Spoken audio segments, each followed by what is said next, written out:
دوستو یہ وہ آواز ہے جس نے لفظوں کو سانس دی۔ یہ وہ فنکار ہے جس نے غزل کو محفل سے نکال کر دل کے کمرے میں لا بٹھایا۔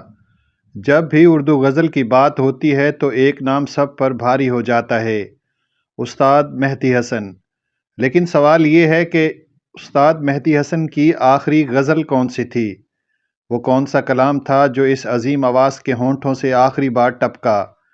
تحقیق، دستیاب ریکارڈ اور موسیقی کے ماہرین کی آراء کو سامنے رکھیں تو ایک غزل سب سے زیادہ مضبوط دعوے کے ساتھ سامنے آتی ہے۔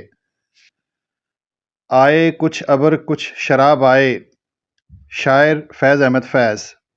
مہدی حسن 2000 کے بعد شدید علیل ہو گئے۔ کمزوری اور خاموشی، وہ جو لفظوں کا بادشاہ تھا آہستہ آہستہ بولنے سے بھی قاصر ہونے لگا۔ ایسے میں جو غزل ان کے آخری دور سے منسوب ہو کر سامنے آتی ہے وہ یہی ہے، آئے کچھ ابر کچھ شراب آئے۔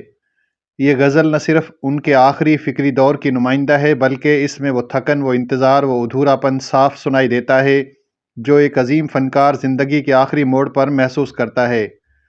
یہ غزل بظاہر سادہ لگتی ہے لیکن در حقیقت یہ ایک ٹوٹے ہوئے دل کی سرگوشی ہے۔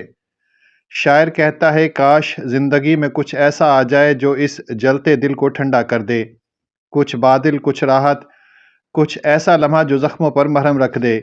یہاں ابر صرف بادل نہیں، یہ امید ہے، اور شراب صرف میں نہیں، یہ غم بھلانے کی خواہش ہے۔ جب مہدی حسن یہ غزل گاتے ہیں تو یوں محسوس ہوتا ہے جیسے وہ کسی محفل کے لیے نہیں بلکہ اپنے آپ سے بات کر رہے ہوں۔ آواز میں کوئی نمائش نہیں، کوئی زور نہیں، صرف ایک ٹھہرا ہوا درد ہے۔ یوں لگتا ہے جیسے وہ کہہ رہے ہوں کہ میں نے سب کچھ گا لیا، اب بس خاموشی باقی ہے۔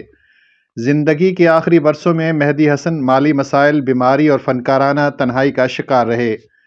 وہ شخص جس کی آواز پر لوگ روتے تھے خود خاموشی کے بوجھ تلے دب گیا، اور شاید یہی وجہ ہے کہ آئے کچھ ابر کچھ شراب آئے ایک غزل نہیں لگتی بلکہ وداعی خط محسوس ہوتی ہے۔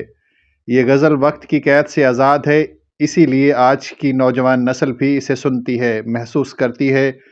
بعد کے فنکاروں نے اسے دوبارہ گایا مگر جو بات مہدی حسن کی آواز میں ہے وہ کسی اور میں نہیں۔ یہ آواز نہیں، یہ تجربہ ہے۔